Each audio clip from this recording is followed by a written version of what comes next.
Elizabeth, it is so wonderful to have you here with us, and we are looking forward to sitting back and enjoying your micro lesson on starting up a graduate program using the ISD lens.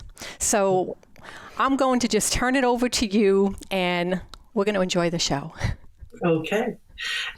Thank you for having me as your guest tonight. And I promise those of you watching that this will not be a lecture. I'm going to give you a brief overview of kind of what the process was that I followed in reimagining our graduate program and learning experience design and technology. And then we'll open it up and have more of a discussion. But I thought I should at least give you an overview of kind of what I did. And Chuck was correct in that he said oftentimes in the design process, we jump into the middle of things, the fun stuff, because you know what you want to do to the students, actually, as opposed to for the students. And we often forget that we need to start with the end in mind. And you cannot start with the end in mind until you know what the present is. And to find out what's going on in the present, you basically have to do an analysis of the present. So we had a program that was an excellent program that started in 2013, 2014, called E-Learning and Instructional Design. It's a terrific program, but after 6 years, or even after about 4 or 5, we started, of course, looking at ways to evolve the program. And we started doing that. And I just happened to have a couple of students who were interested in doing some research for an experiential project. So I put them into it. They ended up doing a report for me on the field and the growth of the field, and did all sorts of interviews and data collection. And that kind of got me started. But of course, that was 2017, 2018. And as we all know, given our dear friend COVID-19, things are very different now. So we've had to kind of roll with this in real time. And it's been an interesting process. So that research kind of started us. But in 2020, I actually embarked on a formal needs analysis to get a sense of what our future program should look like.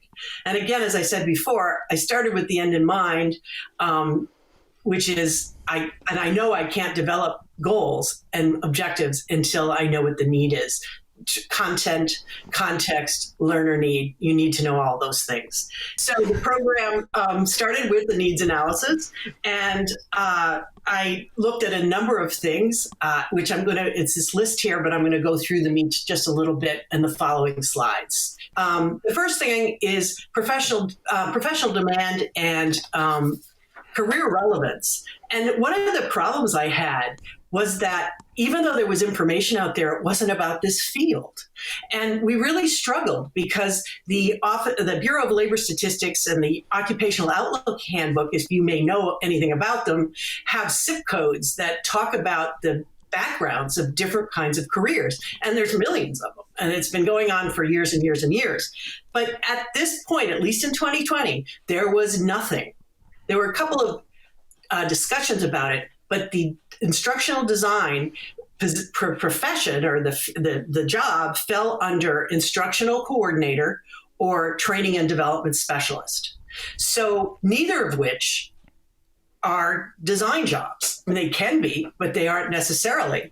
So I had to use that, as did our research group at the university, because they did some as well. But we had to use those to at least get some background. And sometimes you don't have, and this is just a lesson in analysis, you don't have the data you need. So you have to make the best of it and do something and find something else and try to make it work.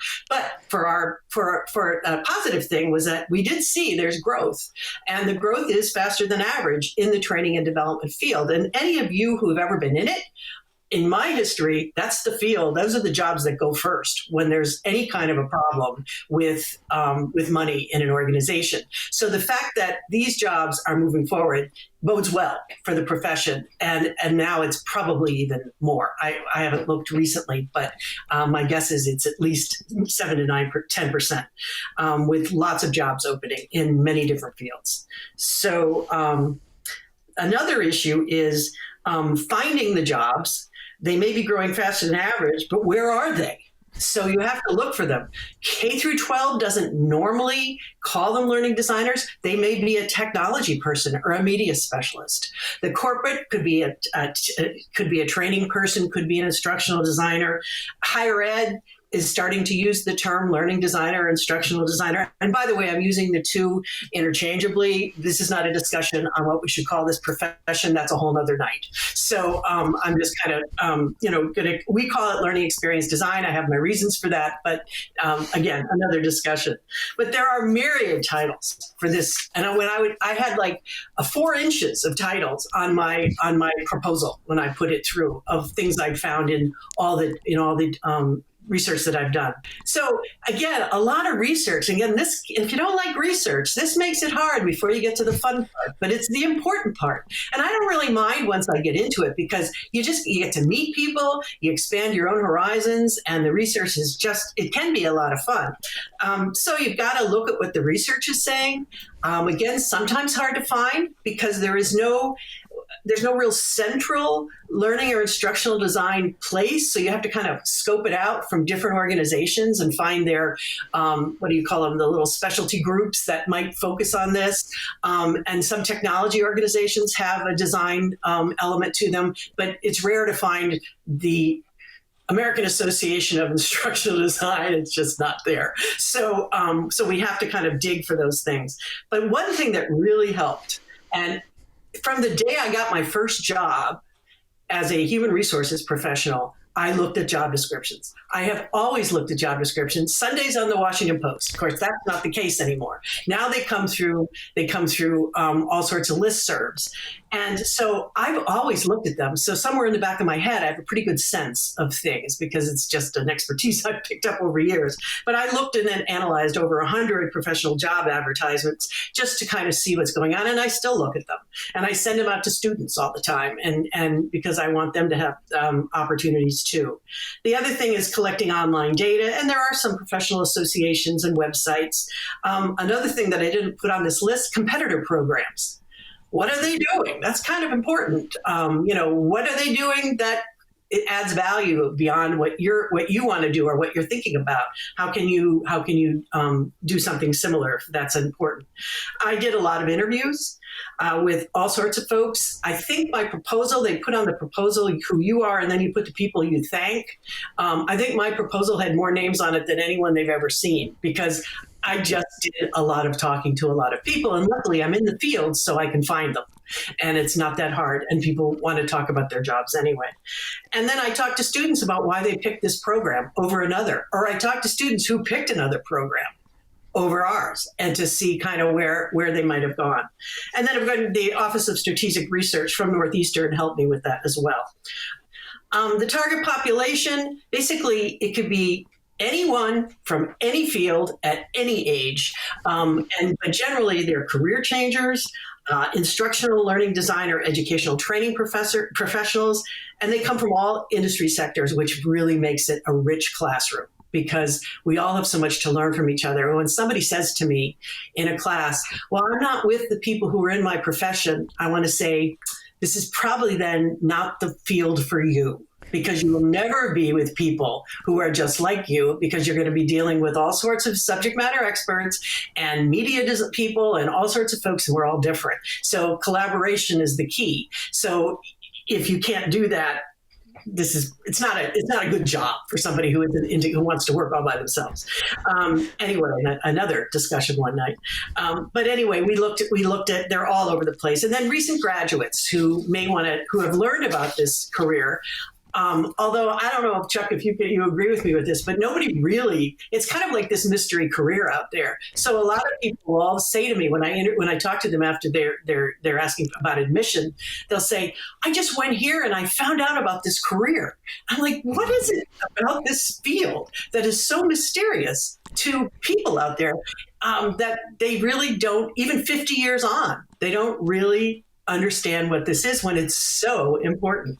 The goal here, and you can just read this, but the goal is to really make sure that the program has a powerful impact on students, both professionally and academically, so that they know, and again, that's the why, so that they know the why of what they're doing in this program. So we do it through an academic rigor that grounds their learning. It's not just a bunch of practices. They know why they are learning things. We don't spend a lot of time on theory, but we certainly ground them in it. We want to make sure that they have the opportunity to observe effective design. The problem with teaching in an instructional design program is you have to practice what you preach. You can't put together a messy classroom. It has to be a model for your students. So when I'm looking to hire new faculty for different, I have to make that really clear, that it isn't a dumping place for something you did before. This has got to be tight because they'll call you out. And that's really good practice for them. So we make sure that that's one of the reasons I want to make sure they understand what's effective and what isn't when they're in other classes or in dealing with their own profession. And then we want them to be engaged in a robust learning community. And that includes, we have speaker series, and Chuck was one of my guests for that last year. I do a newsletter. Yes, he was our number one guest when in our inaugural speaker series. That's right. We make sure that there's a sense of productive struggle in their experience, and it's not just easy. It takes them through a journey. And I have a class I teach right now that is really rigorous, and I tell them up front. And I just had a student say today in a presentation that she caught the strategy I was using of giving support, but also managing the tension between accountability and support. That's basically what it is. And it's a tenuous thing because everybody's different, but you have to kind of work with students to be able to show them that you're there, but you're expecting something from them. So the fact that it hurts a little bit, not necessarily a bad thing in terms of a growth as a designer, because pretty many, I don't start a design project where I'm not hurting a little bit. It's an anxiety producing beginning generally, and I don't know that ever gets any better for anybody. So, so this is kind of the why of kicking off the program.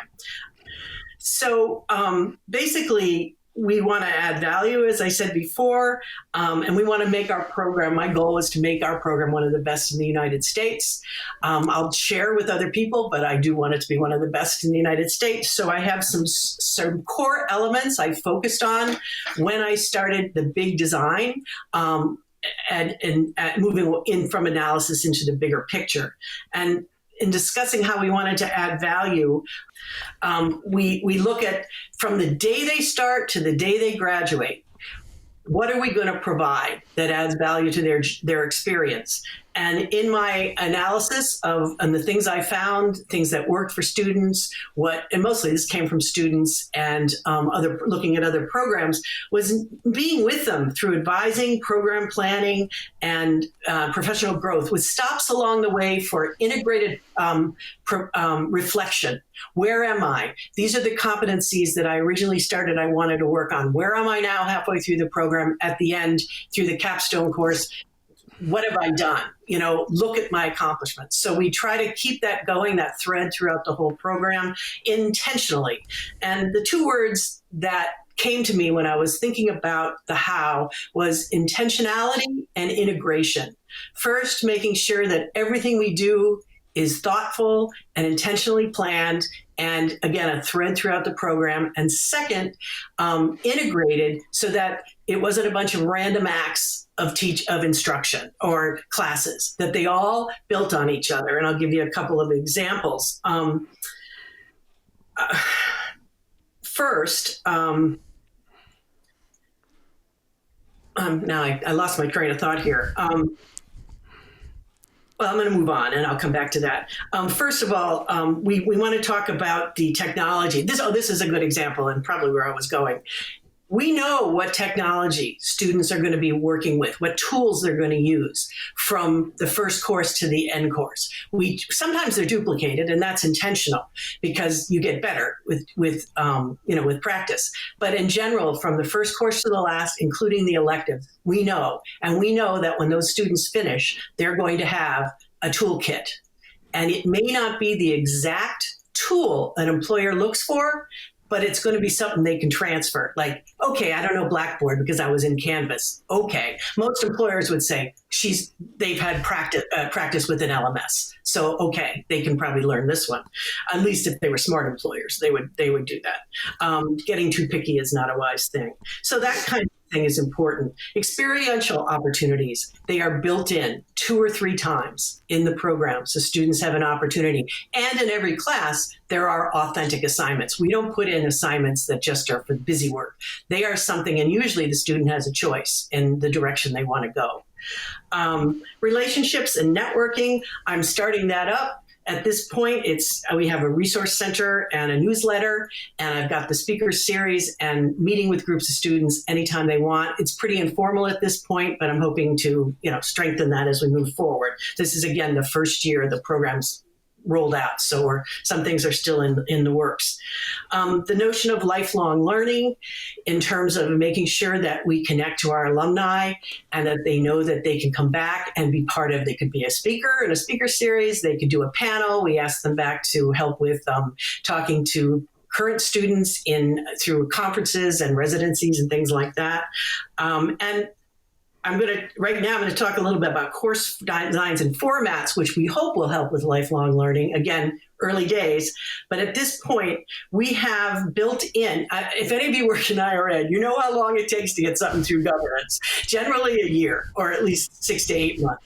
So I couldn't keep designing, and we know the field keeps changing and the technology keeps changing. So I knew I couldn't do it that way because we would forever be a year behind in terms of getting more, flexible and more up-to-date courses out to them. So we built what we're calling skill building labs. And this, again, was how we can add value. So these can be put together quickly based on an expert who can come in. They're 2 quarter hours, so they're half a course, basically, so you can take 8 of them if you wanted to over the course, depending on how many you wanted to use for electives. And we have 4 quarter hour electives as well.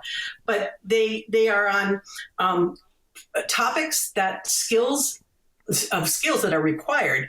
Articulate 360, universal design, different kinds of design frameworks like backward design.